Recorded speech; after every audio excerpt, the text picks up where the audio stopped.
Welcome, friends. This is Harshad inviting you to listen to some of my short writings on philosophy, religion, psychology, spirituality, education, Krishnamurti, and nature. I hope you have a good listening. This is the audio tape number 122, Article 807. Many years ago, a friend from one of the Arabic countries asked me, "Do you believe in God?" I answered, "I have not seen any God. If he or she exists, let him exist. If she does not exist, that is fine too." He became angry and said, "Who are you to let God exist?" Most people believe in God, but does this belief make them free from anger, fear, loneliness, and many other negative emotions which create so much suffering? Human beings have gone to wars in the name of God. This reminds me of a song of Mukesh from film Fir Subah Hogi, आसमां पे है खुदा और जमी पे हम, आजकल वो इस तरफ देखता है कम. It means God is in heaven and we are here on earth. These days he is not looking at us. Article number 808. Does life end with death of the body? Is reincarnation a fact or an idea? Hindu religion says that Atma or spirit is immortal. It does not die with the body. This Atma enters into a newly born body. Along with this Atma, all the sanskaras, good and bad karmas, also move into the new body, and the journey continues life after life until there is freedom or enlightenment. At the end of the spiritual journey, only pure awareness or Atma remains without name and form. This is the aim of true religion. Buddha too spoke about some of his previous lives. In one of his previous lives, he was a plumeria tree. He had witnessed the suffering of little fish and shrimp killed by a cunning heron. In Buddhism, they do not believe in Atma, but sanskaras are carried over from one life to another life. There is some kind of continuity. Krishnamurti did not talk about the past life or future life. He talked mostly about the present life and asked if we can end suffering not after many lives, but in the present life, in this moment. Probably such a transformation may happen quickly if a person has given enough time to look at the source of suffering. The source is the self or ego. And to look at the ego, something other than ego is required. That something can be called pure awareness or Atma. In traditional spiritual literature, it is called self-realization. Krishnamurti said that from childhood he had a vacant mind. No one in his family was like him. Such a vacant mind is rare in human beings who are conditioned by thousands of years of history, culture, religion, etc. So it seems to me that there is some truth in the phenomena of reincarnation. The spiritual journey continues life after life. Some people have remembered their past lives and books have been written. Research has been done. Dalai Lamas were selected based on some testing done on little children who showed signs of uncommon wisdom. Krishnamurti too was selected based on aura which was emitted from his being at a young age. Reincarnation is a phenomenon not understood by scientists yet. Krishnamurti had said to someone, "Reincarnation is a fact for me, not a belief. But for most of us, it is not a fact." Article 809.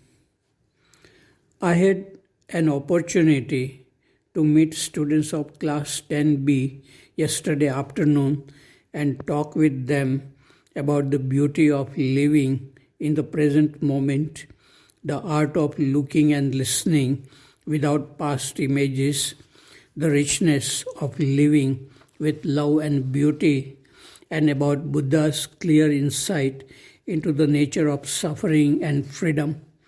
Students listened quietly, but they looked a bit tired in the last period of the day and after writing a test on biology.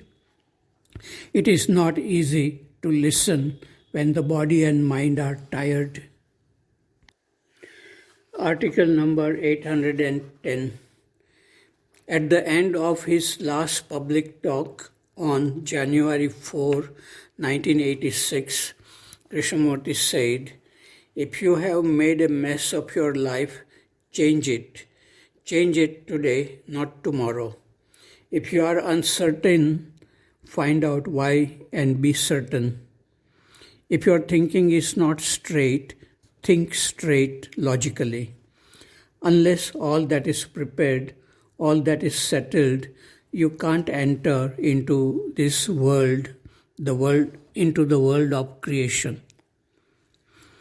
The difficulty experienced by most people is thinking cannot become clear, straight, logical by itself. If thinking stops by itself, if that happens, there is a possibility of awakening of awareness or intelligence. This awareness guides thinking in a straight, logical way effortlessly. Thinking cannot lead to silence, but from silence, thinking can flow effortlessly in a straight, clear, logical way. It seems that Krishnamurti's thinking was coming from silence in a clear, logical, straight way. Article 811. In the deep ocean of the mind, there are many frightening things as well as wonderful things buried.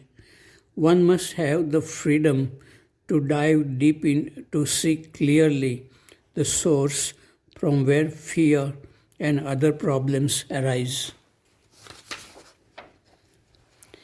Article number 812. As long as the self or ego is active, desire and fear continue in spite of achieving power, money, fame, and various kinds of pleasures. Wise people see this clearly and they do not get trapped in these things. They aspire for true freedom and love which do not fade with time. Article 813. Young people are working hard to earn more money now, but in this process, their body and mind are damaged. They think that happiness is in the future, but this seems to be an illusion. Happiness is in how we live now. If we are unhappy in the present moment, we cannot be happy in future.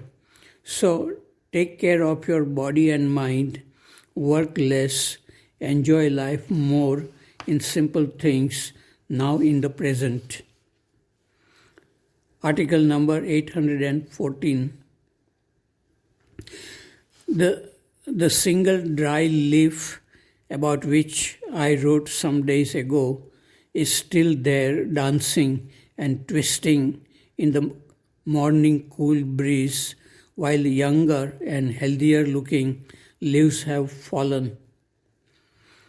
Love is always a source of happiness. It does not matter if you can possess that person or not. Generally, it is easier to fall in love than to rise in love. Article number 815. Rabindranath Tagore wrote a beautiful poem in Bengali when he was about 17 years old. He had visited England for some weeks, and when he was returning back to India, he wrote this poem which describes his love for nature and a human being. I like to share this poem with some of my friends. This poem is translated into English by Krishna Kriplani. Do din means 2 days. Winter had set in, the trees were bare of leaves, the earth covered under a white veil, when I, a stranger from the east, arrived in this western land. A 2 days sojourn it was. The winter is still there, the birds are silent, the snow falls on the leafless trees, the passionate kiss of spring has not awakened nature from its death-like torpor. But my 2 days are over, and I must live.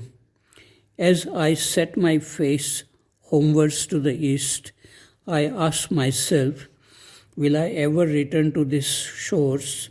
Will I ever again see the faces I have known? Years will pass, and perhaps one day, when I am sitting alone by a river bank in a faraway land, and the sun is sinking to the west, a stream of memory will of a sudden sweep over my heart, a lightning flash will reveal a face once familiar, and the echo of an old song will reverberate in the sky. This face, made as if a million flowers had gone into its making, and this hair loose and disheveled, will haunt my sleep night after night, and these eyes, wistful with longing, will look into mine, and a voice broken with tears will whisper, "Must you live? Must you?"